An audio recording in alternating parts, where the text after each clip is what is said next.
Joining us now, senior national political correspondent for the Washington Post, Ashley Parker. She's part of the team out with new reporting entitled Inside the Successes, Missteps, and Failures of Biden's Early Presidency. Ashley, good to have you on this morning.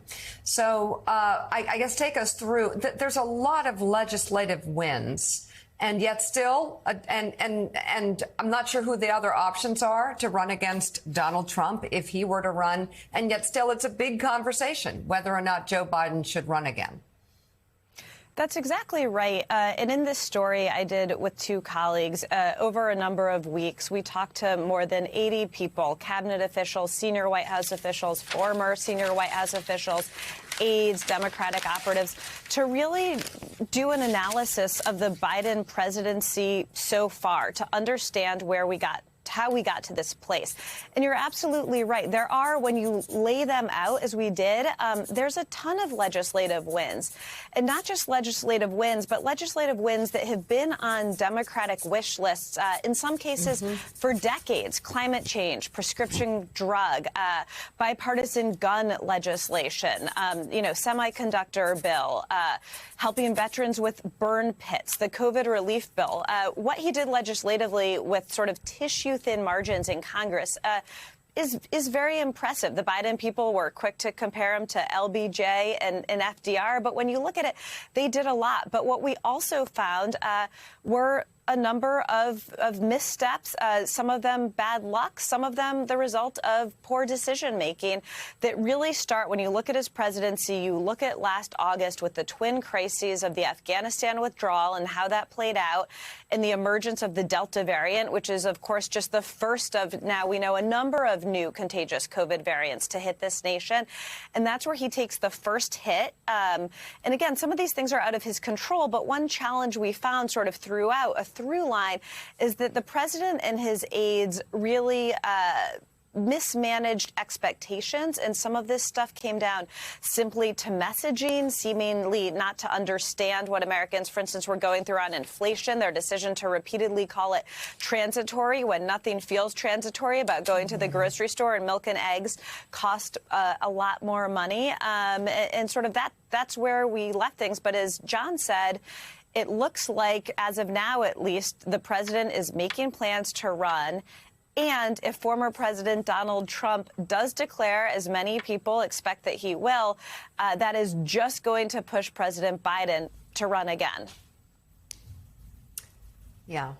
And at this point, you have to wonder if he chooses not to run again, what are the options? Yeah, and those are the questions. But that said, Reverend Al, if you looked at where the Biden presidency was 6 months ago, legislatively, and compare it to where it is now, it's really a tale of two presidencies. I mean, there have been some bipartisan pieces of legislation that have gone through, and also, of course, the reconciliation bill went through, and some other things that he's done on his own. He actually does have probably the best legislative record of any president, maybe since Bill Clinton. I think that there's no question that Joe Biden has done better as president than even those of us that were supportive of him in a broad sense thought he would do. The legislation he got through, given the narrow lead that they have in the Senate and in the House, is something that reminds you all the way back to Lyndon Johnson. Even in the civil rights area, where we didn't get the George Floyd bill and the John Lewis bill, he was able to do executive order. So I think he's above expectations with many of us. But Ashley, the question that I would ask is part of the problem that his team is not communicating that effectively enough to the American public? Because when I read your article, I think you're right about a lot of his accomplishments, achievements, a lot of his successes. But I don't know if that is getting down to the ground where the goats eat. And is it that the president is not failing, but the team around the president may be failing his presidency in terms of messaging? Well, that is one of the things we found, is that one of the challenges was messaging. It was managing expectations. It was selling his agenda and the successes to the public. This is a president himself who has really struggled to sort of seize the bully pulpit, and his team. And, you know, I will say one thing that was fascinating that emerged is a lot of these legislative wins, as you guys were talking about, really came sort of the spring into the summer. When you talk to the White House, and Joe knows better than anyone, legislation is not always a linear process, right? It's tricky, it's tough, it's messy. You do it when you get the vote. So the way the White House explains it, and they're not necessarily wrong in the practical reality, is they had to get House progressives to pass, for instance, an infrastructure bill many months ago in order to get Senator Joe Manchin months later to get on board for reconciliation and climate. So when they look at it, they say this is an incredible narrative arc where they managed to hold together both wings of a pretty fractious party where they don't have a ton of a majority. So that's accurate. But what voters see, because of how it plays out, is they see months of Democratic infighting where they can't get anything done. And voters might not necessarily see how a vote in the fall is tied to a big legislative success in the summer. It's so interesting, Joe, because the other disconnect that I see is we saw in the polls that both sides are interested in preserving democracy, maybe different reasons to get there.